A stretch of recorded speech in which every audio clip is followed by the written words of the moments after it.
Sobrang excitement ang naganap sa Siargao dahil dito ginanap ang second wedding nina Angelica Panganiban at Greg Homan. Maraming celebrities ang lumipad papuntang Siargao para saksihan ang kanilang wedding. Ibinahagi naman nina Angelica at ilang guests sa kanilang mga followers para ma-update sila sa ganap.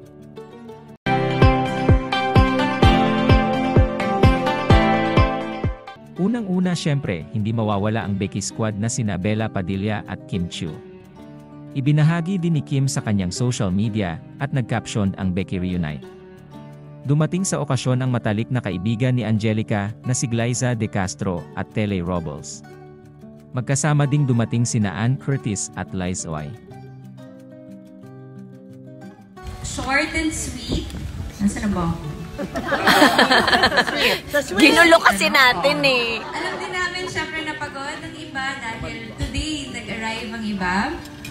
So, yes, galing pa sa biyahe. So, hoping everyone can feel the place and the vibe of this weekend's festivities. Amen!